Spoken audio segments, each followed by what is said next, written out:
Good day. I would have been profitable except for a keystroke error. And that's encouraging for the simple reason that a keystroke error is something that can be prevented. It's just a skill. And I'm just a beginner, so it's okay. So, also I'm paper trading. So that's a good situation. So, outside of that, yeah, it would have been a profitable day. I've got one more position on, but I want to cut this video because I got a gig to go to. But, Bison is a crazy, crazy chart. And I had a keystroke error right there. I had a nice position, and then I chose the wrong key, and I put my mouse on top of the button. So here's the lesson.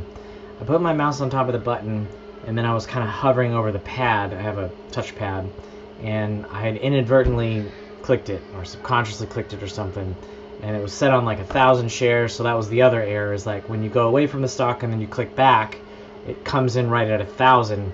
I wanted to move it down to 100. I wanted a stop order, and I wanted a thing, and those all things that can just be prevented. So like, it cost me $100 right off the bat. So that kind of sucked. DG was a great chart. I probably shouldn't have been trading because it moved in dollar increments. So I missed that the first time. I caught it later. The setup was really good. It met all the criteria outside of the dollar chart, and it just moved the other way instead, which is fine. You know, I don't mind as long as I'm using the system, and then it goes against it. As long as I'm using the system and it doesn't work, it's totally, totally fine. LB was really, really good to me. I got in here. It looks like a nice pattern, and it just kept going down, down, down. I was up, up, up. And then I decided not to chase it. So that was kind of an emotional thing.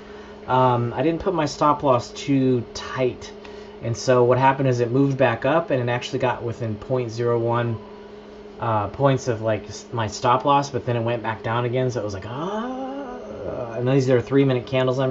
So that was like a 6-minute like kind of like waiting period, you know, where it's like, what's going on?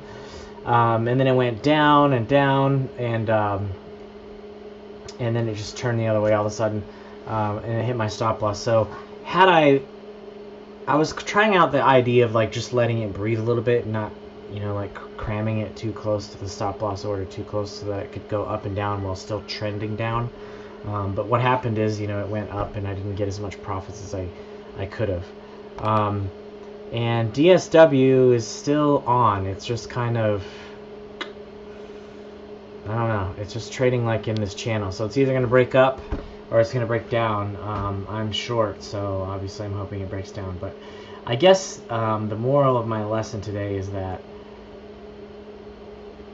keystroke errors are skills, and skills can be worked on, skills can be improved, and those aren't necessary in your real trading. So paper trade that crap out of your system, and then you'll be much better.